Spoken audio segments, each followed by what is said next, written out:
जनता party मुल्क के अंदर सरकार चलाने में पूरी तरीके से विफल हो चुकी है और अब ईडी का और सीबीआई का सहारा लेकर अपनी हेजेमनी को हिंदुस्तान में बरकरार रखना चाहती है। ऐसा लगता है कि भारतीय जनता पार्टी ईडी और सीबीआई के साथ कोलिशन हिंदुस्तान के अंदर चला रही है, जहां अपोजिशन को हरास किया जा रहा है, इंटिमिडेट किया जा रहा है, प्रोसिक्यूट किया जा रहा है।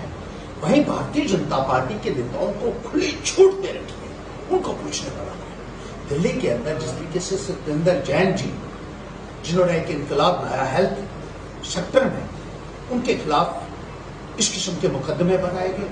मनीष सिसोदिया जी, जिन्होंने क्रांतिकारी परिवर्तन लाए दिल्ली के अंदर, उनके खिलाफ गलत तरीके से एक्विजिशंस लगाए जा रहे हैं और एक साजिश की जा रही है।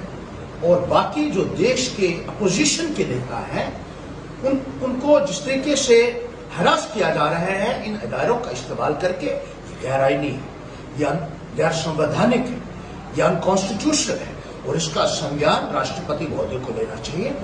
और जिस तरीके से भारतीय जनता पार्टी के नेताओं को खुली छूट दे रखी है भ्रष्टाचार करने की। जम्मू कश्मीर में इतने केसेस भ्रष्टाचार के हुए, एक भी बीजेपी के नेता के खिलाफ कार्रवाई नहीं हुई। यहां एलिगेशंस भी लोगों ने नहीं लगाए।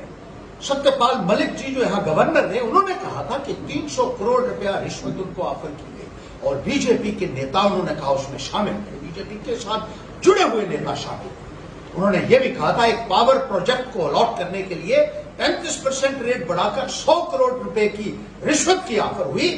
क्यों उन मंत्रियों के खिलाफ कार्रवाई नहीं हुई, उन बीजेपी के नेताओं के खिलाफ कार्रवाई नहीं हुई, मैं पूछना चाहता हूं सरकार से। इसी तरीके से भारतीय जनता पार्टी के मंत्रियों ने, विधायकों ने स्टेट लैंड्स के ऊपर करोड़ों रुपए की जो जमीनें, अरबों रुपए, उनके ऊपर गैर कानूनी कब्जे किए, फॉरेस्ट लैंड्स के ऊपर कब्जे किए, जेडीए लैंड्स के ऊपर कब्जे किए हुए, सब जानते हैं। डिफेंस लैंड्स को भी नहीं बख्शा, बड़े बड़े महल बनाए हुए हैं। सत्यपाल मलिक जी कहते थे कि इन लोगों ने दिल्ली में, मुंबई में, विदेशों में पैलेशियल बंगलोस बनाए हुए हैं।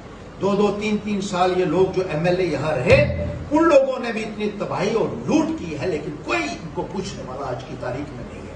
बीजेपी के नेताओं ने गैर कानूनी ईंटों के पत्थर लगाए, भारतीय जनता पार्टी के नेताओं ने कायदा और कानून की धज्जियां उड़ाते हुए गैर कानूनी स्टोन क्रशर बनाए हुए हैं। सुप्रीम कोर्ट की गाइडलाइंस को वायलेट करते हुए, नेशनल ग्रीन ट्रिब्यूनल के आदेशों की धज्जियां उड़ाते हुए इन लोगों ने पोल्यूशन क्रिएटिंग यूनिट्स यहां लगाए हुए हैं और जिससे लोग जो है, लोगों की फसलें बर्बाद हो गई, लोगों की हाइजीनिक और हेल्थ प्रॉब्लम रिलेटेड प्रॉब्लम हुई, लेकिन कोई पूछने वाला नहीं है।